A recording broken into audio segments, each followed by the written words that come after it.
네, 최근 교권을 침해한 학생과 학부모를 교권보호국이라는 국가기관이 나서 직접 응징하는 드라마가 큰 인기를 끌고 있는데요. 시청자들 사이에서 속 시원하다는 반응이 나오면서 이참에 실제 교권을 바로잡는 특수조직을 만들자는 이야기까지 나오고 있습니다. 현실에서 가능한 걸까요? 사회정책부 차정승 기자와 따져보겠습니다.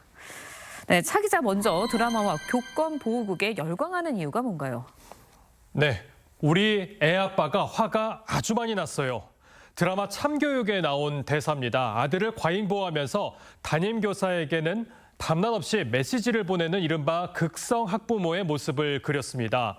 또 다른 장면에선 선생님의 제지를 무시하고 이 수업 중 휴대전화를 사용하는 학생이 등장하는데 이 드라마 속 교권보호국 감독관들은 이런 교권 침해를 보고 참지 않습니다.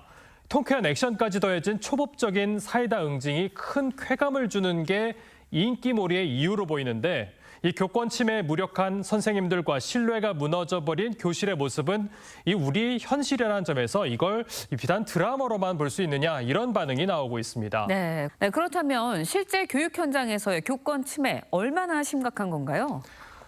네, 교원지휘법과 교육부 고시에 따르면 교권 침해는 정당한 교육 활동을 반복적으로 부당하게 간섭을 하고 정당한 생활 지도에 응하지 않거나 교사에게 성적 굴욕감이나 혐오감을 느끼게 하는 행위 등을 말합니다. 지난 2023년 학부모 민원에 시달린 서희초등학교 교사가 숨지는 사건이 발생했죠.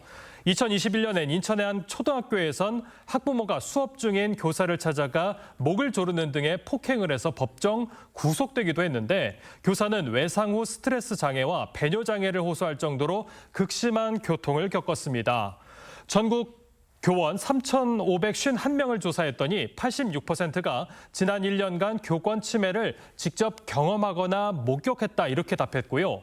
교사노조 설문조사 결과 교원 7,180명의 55.5%가 지난 1년간 사직을 고민했다 이렇게 답했는데 가장 큰 요인인 62.8%가 학부모 등의 악성 민원을 꼽았습니다. 네, 예상한 것처럼 교권 침해 실태 심각한 상황인 것 같은데 교권을 보호하는 장치 제대로 작동이 되고 있는 건가요? 네, 저희 취재진이 초등학교 교사를 직접 만나봤습니다. 아이가 가위를 들고 다니니까 이를 제지하려고 선생님이 좀 세게 잡았는데 이 아이 부모는 왜 세게 잡았느냐 이렇게 항의를 했답니다. 이 교사는 교권 침해는 학교도 보호해주지 못한다고 말합니다. 물리적으로 뭔가 제시도 안 되게 돼 있으니까 그런데 당장 위험한 상황에서 저는 걔를 온몸으로 막을 수밖에 없는데 아니면 사실 저는 걔 대신에 찔려야 돼요. 학교에 보고를 하면 관리자는 사과하고 넘어가세요. 그냥 달려고 넘어가세요. 내 입장에서는 나는 잘못한 게 아무것도 없는데. 실제로 선생님들은 개인적으로 민원 연락을 받고 심할 경우에는 아동 학대 신고까지 당하는데 시교육청의 교권보호위원회나 학교별로 민원에 대응하는 체계는 이 교사들을 보호하기에는 역부족인 게 현실입니다. 교육 활동의 범위를 벗어난 과도한 민원으로부터 교사를 보호할 제도적, 법적 장치 만들어 주십시오. 네, 현실이 이렇다 보니 실제로 드라마 속에 교권보호국을 만들자는 이야기까지 나오고 있는 것 같은데 현실 가능성 어떻습니까?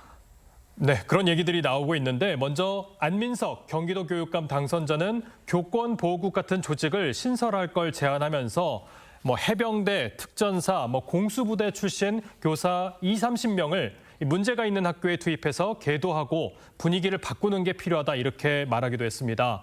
이 반면에 정근식 서울시 교육감은 드라마에 나오는 교권보호국 같은 방식이면 이건 파시즘적인 정책이다 이렇게 비판을 내놨습니다.